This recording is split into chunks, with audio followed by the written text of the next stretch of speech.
పల్నాడు జిల్లాలోని చిలకలూరిపేట ఐసిఐసిఐ బ్యాంకులో గోల్మాల్పై అధికారులు చర్యలు చేపట్టారు. ఫిక్స్డ్ డిపాజిట్లు, గోల్డ్ లోన్ ఖాతాదారుల అకౌంట్ల డబ్బులు, బంగారం మాయమైనట్టు గుర్తించారు. మాయమైన సొమ్ము కోట్లలో ఉంటుందని అంచనా వేస్తున్నారు.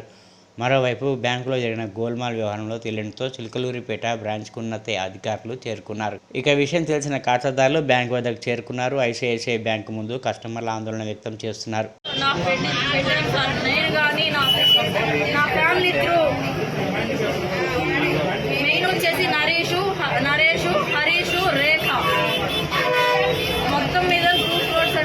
నాకు సమాధానం పొద్దున వస్తే ఇప్పుడు దాకా ఏం చెప్పట్లేదు. ఇప్పుడు ఆయన ఎండి గారు పిలిచారు.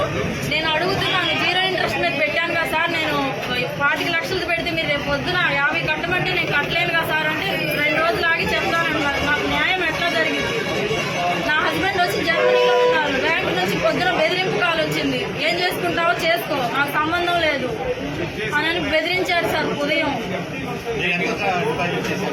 నేను 23 lakhs, మా సిస్టర్ 70 lakhs, మా ఫాదర్ 30 lakhs, నా రిలేటివ్స్ 5 lakhs, ఇంకొకటి 11.5, ఇంకొకటి 50 lakhs.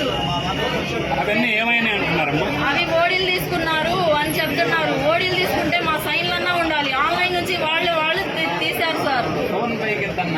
ఓడీలు వాళ్ళు నుంచి తీశారు. మాకు సంబంధం లేదు అన్నట్లనే మాట్లాడుతున్నారు. ఆ హరీష్ అనే అతను ఉదయం మా వారికి కాల్ చేసి పే చేసుకుంటావు చేసుకో, నాకు సంబంధం లేదన్నాడు. A to Z మా చార్జ్ చేయించాడు. ఆయన 1 month బ్యాకే రిజైన్ చేశాడు, లేడని చెప్తున్నారు. నేను 20 days బ్యాక్ నేను గోల్డ్ తీసుకుంటే మరి ఆయన ఎందుకు ఎలో చేశారు? బ్యాంకులోకి లేని పర్సన్ ని గోల్డ్ పెట్టే ఆమెకి వితౌట్ లో ఆమె తెలియకపోతే ఎట్లా పెట్టించింది? అమౌంట్లు ఎట్లా రాసింది? నాకు సంబంధం లేదంటుంది. అంతా వాళ్లే చేశారంటుంది. మాకు సంబంధం లేదంటున్నారు సార్. నాకు ఆ డబ్బులు వస్తాయా రావా?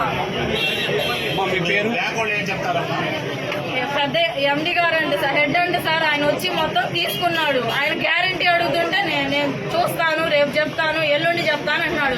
వితౌట్ లో 25 లక్షలు పెట్టాను. ఆ 25 లక్షలే కట్టించుకుంటారా సార్ అంటే రేపు చెప్తానంటున్నాడు. రేపు వచ్చాక మీరు 50 కట్టమంటే నేను ఎక్కడి నుంచి తెచ్చేది?